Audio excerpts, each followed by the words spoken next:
To many of you, John Guess is a well-known figure.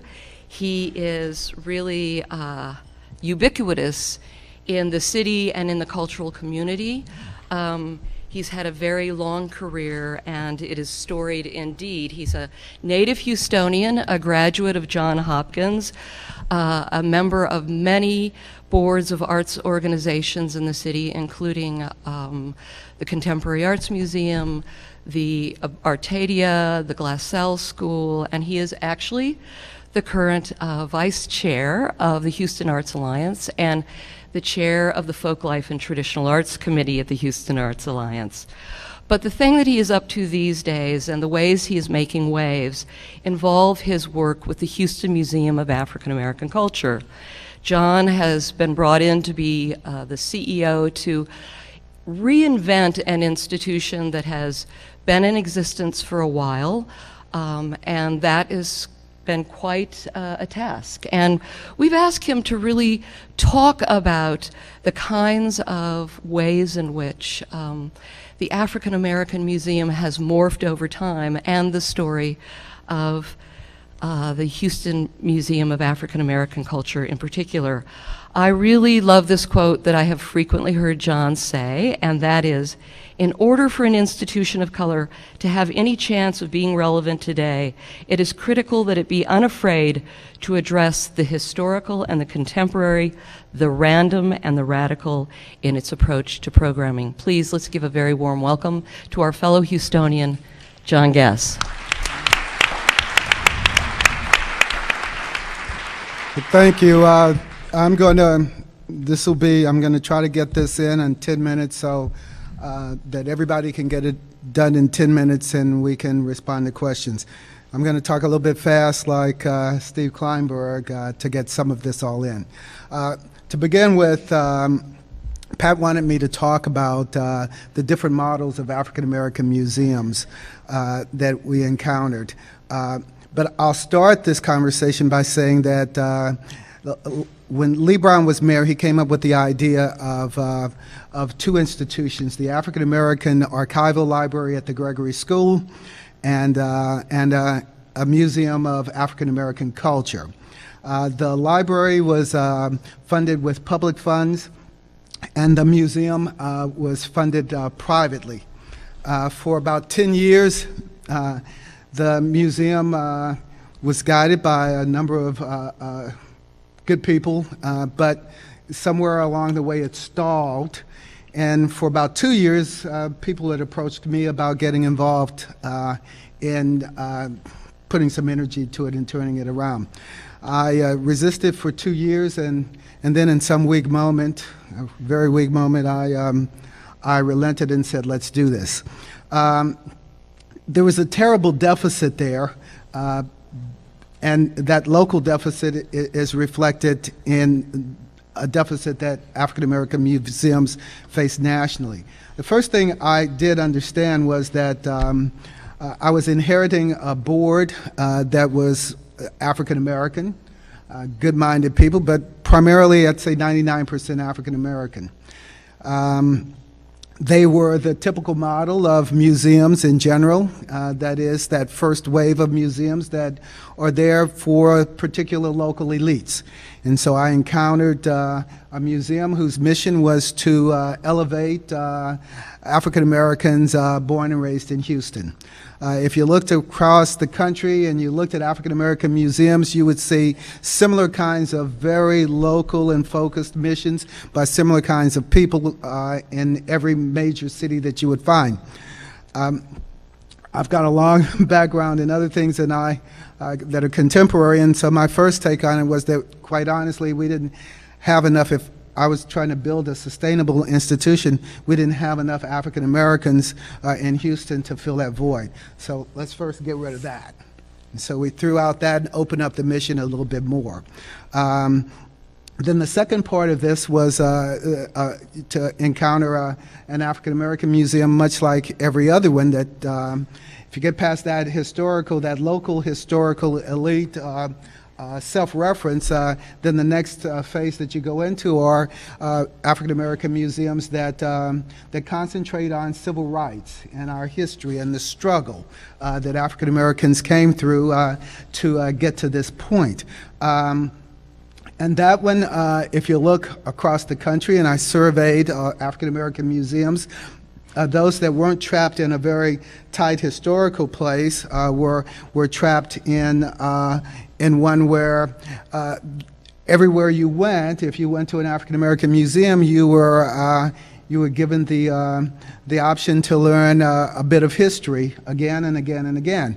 And so that if I was going to Philadelphia, for instance, or if I were going to some other city where there was an African American museum, and much like I decided to look up what's going on in museums in the towns that I was visiting, I would more than likely encounter something like 19th century Philadelphians. And don't get me wrong, that's worthy of attention, but not as exciting. And so the second thing that we did with this museum is to say, okay, let's make a piece. We made a pact with the African American Archival Library at the Gregory School. And we decided that they would be the historical side of this thing, and it opened up HMAAC, as the museum is called, to be a contemporary museum. And that was a very important thing. At the time when I had a board that was geared towards something else, and certainly not towards some new idea of what an African American museum would be, I had Rick Lowe fly in from Los Angeles on a red-eye flight, and Rhea Lawson, who's head of our public library system, come in the early morning. And then I brought in a diversity consultant, and people asked, well, it's an African American museum, why do we need a diversity consultant? And I said, well, look at the board here. And they got the board to accept the fact that we needed to go in a totally different direction. Having said that, we did. Now, Peter Moisio, when he was convincing me to do this, said, "Don't worry about this. We're gonna go to the 4 major foundations, and we're gonna get money, and they're gonna support this, and you've got great plans here, and I know we can do it." That didn't quite happen.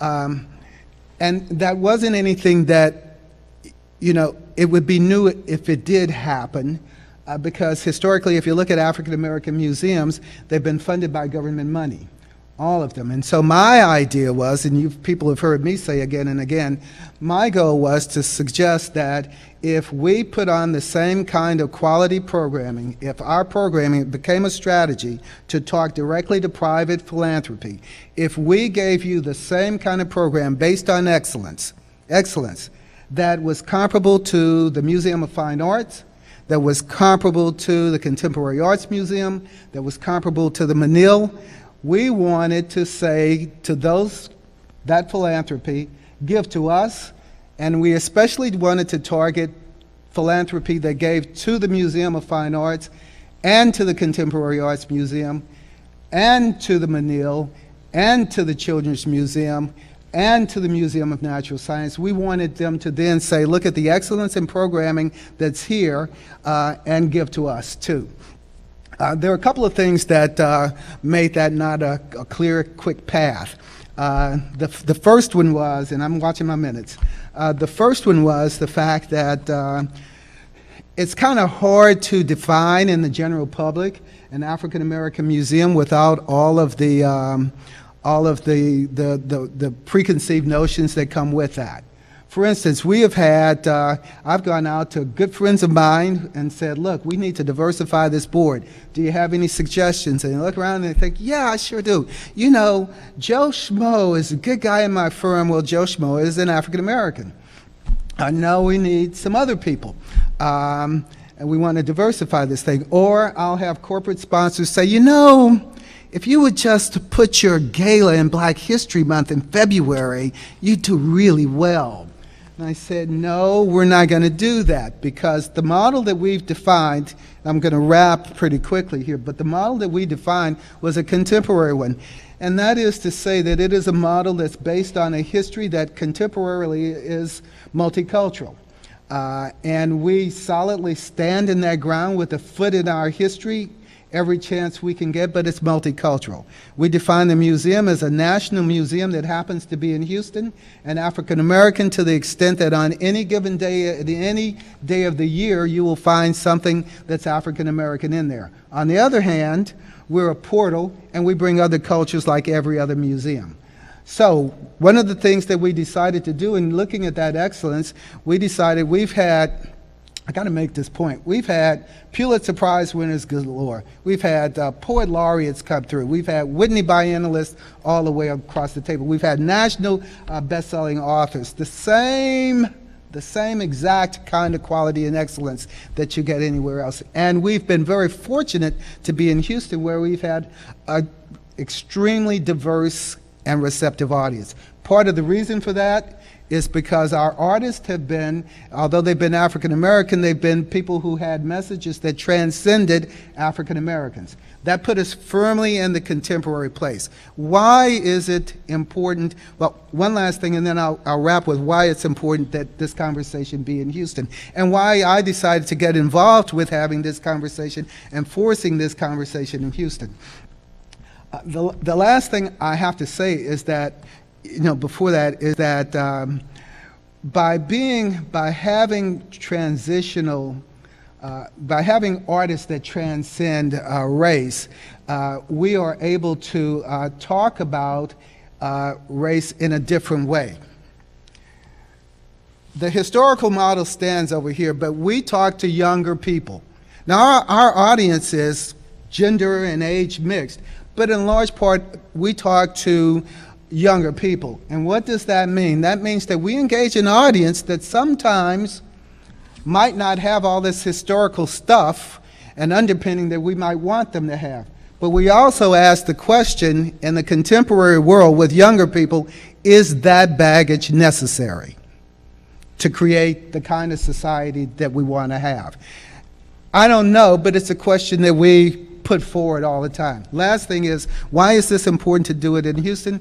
It's because Houston is a diverse place. That does not mean that we don't have self-segregated neighborhoods, but this is the best opportunity for us to come together to do that. Our board now consists of Anglos, African Americans, and Latinos. Our advisory board now consists of Anglos, Latinos, African Americans, and Asians. And somewhere in that conversation and with the audience that we have, hopefully we become like every other museum, that museum of the future, regardless of the fact that we're called African American. Thank you, John.